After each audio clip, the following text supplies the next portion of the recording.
അത് ഞാൻ രാവിലെ തന്നെ ഈ കോള് കേട്ടിട്ടാണ് ഞാൻ എണീക്കുന്നത്. അത് കേട്ടേരം തന്നെ എനിക്കാകെ എന്തോ പോലെ ആയിപ്പോയി. കാരണം ഈ കുഞ്ഞിൻ്റെ കൈയറ്റ് പോയിനി എന്നെല്ലാം പറയുമ്പോഴേ ഇനി ഇത് നേരെയാക്കാനാവോ ഒന്നും ചിന്തിക്കാനുള്ള സമയം കിട്ടിയില്ല. നേരെ കുഞ്ഞിനെ എടുത്തിട്ട് നമ്മളെ മിംസിലേക്ക് പായോ ഇതിന്.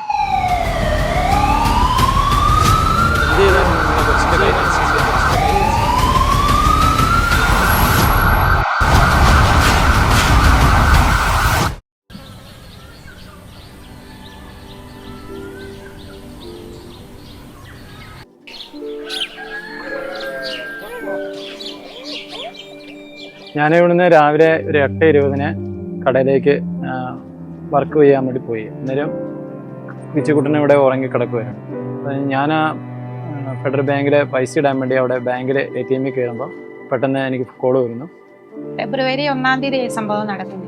ഞങ്ങൾ രാവിലെ ഒരു 6:30, 6:45 ആകുമ്പോൾ പുല്ല് വെട്ടാൻ വേണ്ടി പോകും. പുല്ല് കൊണ്ടുവന്ന ഇവിടുന്ന് മിഷനും എൻ്റെ പുല്ലരിയുന്ന മിഷനുണ്ട്. അത് കട്ട് ചെയ്തിട്ട് മിഷനൊക്കെ ഓഫാക്കി. ഇവര് പഠിത്തമില്ലാത്തത് കൊണ്ട് 8:45 ആയി ഏറ്റ് വരുമ്പോൾ. ഇവരതിനിടയ്ക്ക് ഈ പുല്ലിൻ്റെ മിഷൻ്റെ ഇടയ്ക്കൂടി ഇവന് ഈ കൈയിട്ടിട്ട് ഇങ്ങനെ പണിതുകൊണ്ടിരുന്നപ്പോൾ അറിയാതെ ഇതിൻ്റെ സ്വിച്ച് ഓൺ ആയിപ്പോയി.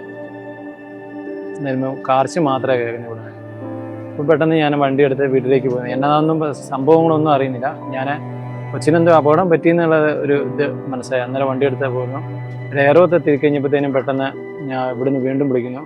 ഞങ്ങൾ ഇവിടുന്ന് പോയി, കൊച്ചിന് ആക്സിഡൻ്റ് ആണ് ഉണ്ടായത്, ഇവിടുന്ന് ഞങ്ങൾ പോരുവാണ് എന്ന് പറഞ്ഞു. ഞാൻ വേറെ വണ്ടി സൈഡാക്കി അന്നേരം തൊട്ടടുത്ത ഹോസ്പിറ്റല്, കോപ്പറേറ്റീവ് ഹോസ്പിറ്റലിലേക്ക് വിളിച്ചു.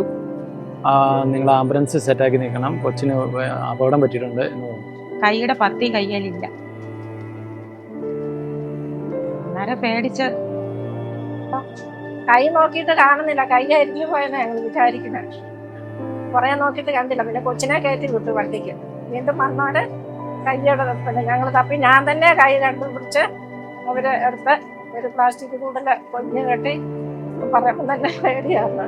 എന്നാ ചെയ്യുന്നതെന്നോ വിചാരിച്ചു. കൈ വെച്ച് പിടിപ്പിക്കാൻ പറ്റുമോ എന്നൊക്കെ ഓർത്തു.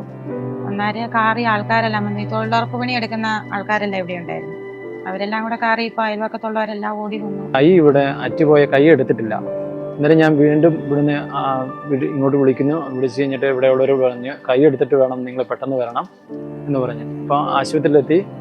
കുറച്ച് സമയം കഴിഞ്ഞപ്പോഴത്തേനും കൈയുമായിട്ട് അവർ വന്നു കഴിഞ്ഞപ്പോൾ അന്നേരം അത് ഐസ് പാക്കിനകത്താക്കി പെട്ടെന്ന് ആംബുലൻസിനെ കയറി. എന്നോട് ചോദിച്ചു, എവിടെയാണ് നിങ്ങൾ കാണിക്കുന്നത്? അവർ പറഞ്ഞു, നമ്മൾ പറഞ്ഞ് മിമിക്സിലോട്ട് കൊണ്ടുപോകാമെന്ന് പറഞ്ഞു. അവിടെ ഇതിനുള്ള സൗകര്യമുള്ള. അങ്ങനെ വേഗം മിമിക്സി 1 മണിക്കൂർ 3/4 മണിക്കൂർ കൊണ്ട് അവിടെ മിമിക്സിലെത്തി. February 1st, 2025. We were on a regular rounds. We got a call from our department that one boy is coming, 10-year-old boy is coming with amputation of his distal hand. Paediatric amputation എന്ന് പറയുന്നത് വളരെ വളരെ rare ആയിട്ടുള്ളൊരു കേസാണ്. ഈ കേസിൽ ഞങ്ങൾ face ചെയ്ത ചാലഞ്ചസ് എന്ന് പറയുന്നത് ഒന്ന് കണ്ടാമിനേഷൻ ആയിരുന്നു. മുറിവ്, പുല്ല്, മണ്ണ് ഇവ പറ്റിയിട്ട് വളരെ ഒരു ബാഡ് സ്റ്റേജിലായിരുന്നു. രണ്ടാമത്തത് ഞരമ്പുകളുടെ സൈസ് വളരെ ചെറുതാണ്. കുട്ടി 10 വയസ്സുള്ള ആളായതുകൊണ്ട് പിന്നെ ഞരമ്പുകൾ തിരിച്ചു പിടിപ്പിക്കുന്നതിൽ ടെക്നിക്കലി വളരെ ഡിഫിക്കൽട്ടായിരുന്നു. So as soon as the patient arrived, we took an X-ray and we took as early as possible for the operation theatre. വേറെ ഒന്ന് ഇസ്കീമിയ ടൈം എന്ന് പറയുന്നത്, അതായത് നമ്മളൊരു ബോഡി ഭാഗം മുറിഞ്ഞു പോയി കഴിഞ്ഞ് കഴിഞ്ഞാൽ 6 മണിക്കൂറിനകം അത് തിരിച്ച് പിടിപ്പിക്കണമെന്നുള്ളതാണ്. നമ്മൾ ഏകദേശം 20ഓളം ടെൻഡൻസ്, അതായത് ചലന വള്ളികൾ, 2 ആർട്ടറി, 5 വെയിനുകൾ, 3 നെർവുകൾ, ഇതെല്ലാം നമ്മൾ സക്സസ്ഫുള്ളി ഈ ഒരു 6 മണിക്കൂറിനകം തിരിച്ചു പിടിപ്പിച്ചു. ഒരു 9 മണിക്കൂർ നീളുന്ന സർജറി ഉണ്ടാവും, അത് ശരിയാകും എന്ന് പറഞ്ഞു. അപ്പം നമുക്ക് കണ്ടിന്യൂ ചെയ്യാന്ന് പറഞ്ഞു. ഒരു പൈസയെക്കുറിച്ചൊന്നും പേടിക്കുകയൊന്നും വേണ്ട, പിന്നെ നമുക്ക് ലാസ്റ്റ് ചെയ്താൽ മതി. അന്നേരം തന്നെ അവർ ഓപ്പറേഷൻ തിയേറ്ററിൽ കയറ്റി.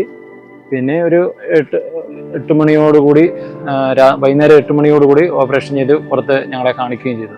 18 ദിവസം കഴിഞ്ഞപ്പോൾ ഞങ്ങൾ ഡിസ്ചാർജായി വീട്ടിലേക്ക് വന്നു. പിന്നെ ഓരോ 8 ദിവസം ഞങ്ങൾ ഫോളോ അപ്പ് ചെയ്തു. പിന്നെ ഓരോ പ്രാവശ്യം പോകുന്നതോറും കുറച്ച് ബെറ്റർ ആയി വന്നു. പിന്നെ ഞങ്ങളെ ഫിസിയോതെറാപ്പി അവിടെ തന്നെ 1 മാസം അവിടെ കണ്ടിന്യൂ ചെയ്തു. ഇപ്പോൾ 90% ഇപ്പം കൈ നല്ലൊരു വർക്കാകുന്നുണ്ട്. അവൻ്റെ കൈ നല്ല ഉഷാറായി, കഴിക്കാൻ ബലം വരുന്നുണ്ട്. എല്ലാം അവനെ പണിയും കൊണ്ട് പെര തൂക്കുകയും തുടക്കുകയും എല്ലാം ചെയ്യുന്നുണ്ട്. കൈക്ക് കുഴപ്പമൊന്നുമില്ല. ഇപ്പം സ്കൂളിൽ പോകുന്നുണ്ട്, എഴുതാനൊക്കെ പറ്റുന്നുണ്ട്, വെയിറ്റ് എടുക്കാൻ പറ്റുന്നുണ്ട്, കളിക്കാനും എല്ലാം പറ്റുന്നുണ്ട്. ഒരു കുഴപ്പമില്ല. ഇപ്പോൾ ഞങ്ങൾ ദൈവമായിട്ടാണ് കണക്ക് കൂട്ടുന്നത്. അത്ര മരിച്ചുപോയ കൈയല്ലേ ഉള്ളി പഠിപ്പിച്ചു.